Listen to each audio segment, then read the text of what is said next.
brothers attended high school but did not receive diplomas.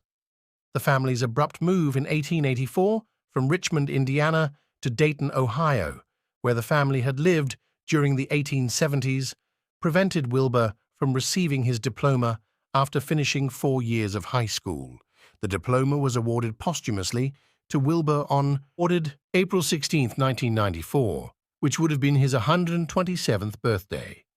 In late 1885 or early 1886, Wilbur was struck in the face by a hockey stick while playing an ice skating game with friends, resulting in the loss of his front teeth.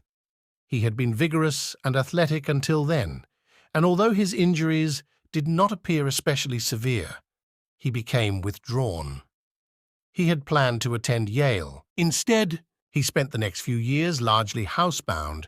During this time, he cared for his mother, who was terminally ill with tuberculosis, read extensively in his father's library, and ably assisted his father during times of controversy within the Brethren Church, 164, but also expressed unease over his own lack of ambition.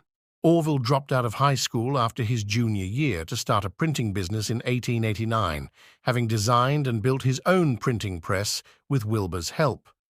Wilbur joined the print shop, and in March, the brothers launched a weekly newspaper, the West Side News. Subsequent issues listed Orville as publisher and Wilbur as editor on the masthead. In April 1890, they converted the paper to a daily, the evening item, but it lasted only 4 months. They then focused on commercial printing. One of their clients was Orville's friend and classmate, Paul Laurence Dunbar, who rose to international acclaim as a groundbreaking African-American poet and writer. For a brief period, the Wrights printed the Dayton Tatler, a weekly newspaper that Dunbar edited.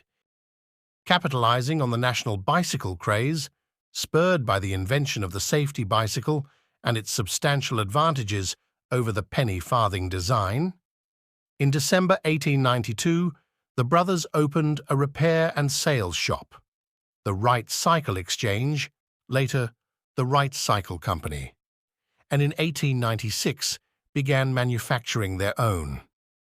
They used this endeavor to fund their growing interest in flight.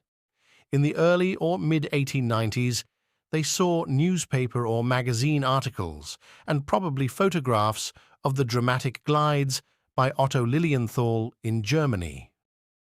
1896 brought 3 important aeronautical events. In May, Smithsonian Institution Secretary Samuel Langley successfully flew an unmanned steam-powered fixed-wing model aircraft. In mid-year, Chicago engineer and aviation authority Octave Chanute brought together several men who tested various types of gliders over the sand dunes along the shore of Lake Michigan. In August, Lilienthal was killed in the plunge of his glider. These events lodged in the minds of the brothers, especially Lilienthal's death. The Wright brothers later cited his death as the point when their serious interest in flight research began. Wilbur said, "Lilienthal was without question the greatest of the precursors, and the world owes to him a great debt." In May 1899, Wilbur wrote a letter to the Smithsonian Institution requesting information and publications about aeronautics. Drawing on the work of Sir George Cayley, Chanute, Lilienthal, Leonardo da Vinci, and Langley, they began their mechanical, aeronautical experimentation that year. The Wright brothers always presented a unified image to the public, sharing equally in the credit for their invention. Biographers note that Wilbur took the initiative in 1899-1900, writing of "my machine and my plans," before Orville became deeply involved when the first-person singular became the plural we and our. Author James Tobin asserts, "It is impossible to imagine Orville, bright as he was, supplying the driving force that started their work and kept it going from the back room of a store in Ohio to conferences with capitalists, presidents, and kings. Will did that. He was the leader from the beginning to the end. Despite Lilienthal's fate, the brothers favored his strategy to practice gliding in order to master the art of control before attempting motor-driven flight.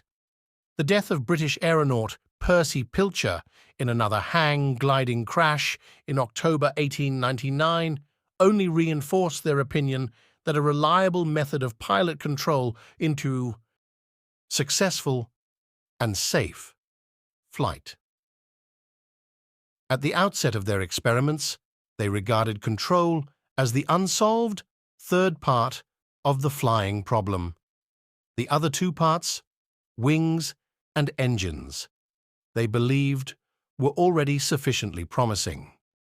The Wright brothers' plan thus differed sharply from more experienced practitioners of the day, notably Ada, Maxim, and Langley, who all built powerful engines, attached them to airframes equipped with untested control devices, and expected to take to the air with no previous flying experience.